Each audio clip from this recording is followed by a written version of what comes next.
Hi, I'm Sean Scott. I'm a sales rep for Smart Parts. I'm also the team captain of the Smart Corps. We've won the SPPL 2 years in a row now. A lot of people are concerned about using CO2 in electro-pneumatic guns, but if set up just right, it'll work great on the Vibin SP1. The trick is understanding how CO2 works. If you look here, CO2 is a liquid that is inside of our tanks. Liquid is more dense than a gas, which is a good thing. You can get a lot more shots out of it. The downside is if you introduce this liquid into your paintball gun, it can cause the pressure to rise rapidly as it boils off into a gas. Both the Vibin and the SP1 have the new max flow R vertical regulator. The R means it's got a built-in relief valve.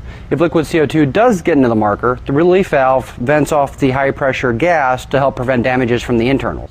So now I'm going to demonstrate how the relief valve works on the new vertical max flows that come on the Vibs and SP1s. First I'm going to shoot the gun down so liquid CO2 is introduced to the system here.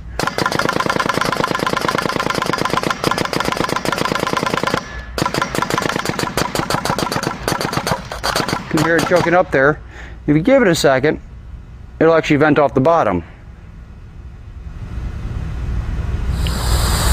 You can hear that right there. That's the relief valve doing its job. What that's doing is that once liquid is up in the system up here, once it expands to a gas and reaches a pressure about 205 psi, it'll actually vent off the bottom. That's how it works. Protection from damage is only part of the battle. If you want the best performance on CO2 out of your Vibin SP1, you need to have the proper setup. Gravity will always hold the liquid CO2 towards the bottom of the tank. The Vibin and the SP1 both come with a angle adapter, a little wedge right here. What that does helps keep the tank tilted back, which helps prevent liquid CO2 from entering the valve. Sometimes you're running, shooting downhill, some liquid can enter the gun. Don't worry, it's not going to harm anything, but it may make the gun cycle a little erratically. If that happens, just tilt the gun back up, let the CO2 settle towards the back of the tank, and let the relief valve on the regulator do its job. Once you hear the venting come out of the regulator, you'll be back in business.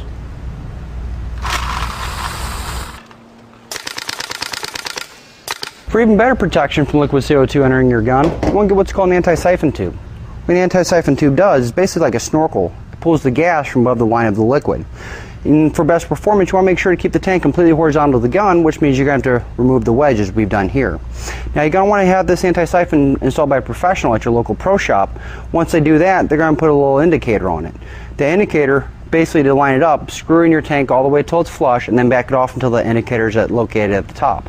Another great way to help prevent liquid CO2 from entering your gun is go with what's called a remote line. We have one set up here. You want it set up in a vertical orientation in your pack. Basically, as you can see, it's just going to take the gas right off the top and you're not going to have any liquid get in at all. When using a remote line, you want to make sure to stay away from anti-siphon tanks because it can act as a siphon which can draw the liquid straight into the gun. If you plan on using CO2 with the Vibin SP1, there's one more thing I'd like to mention. Liquid CO2, in order for it to be used properly, has to expand to a gas. The way it does that is by absorbing heat. It absorbs heat from the gas that's already inside there or from the tank itself. A lot of things that, one of the things that people do is put on neoprene tank covers. It doesn't actually keep the tank warm, it actually blocks the heat from being transferred to the tank. It's kind of like using a koozie with your favorite canned beverage. It helps keep it cool, so you want to make sure to stay away from neoprene tank covers. The last thing I want to cover is how to get the best performance out of your Vibin SP1. Now there's something called dwell. Dwell is how long your electronic solenoid stays open for to actually fire the paintball. Now CO2 and compressed air expand at different rates, so they need different dwell settings. From the factory, they're set up for CO2.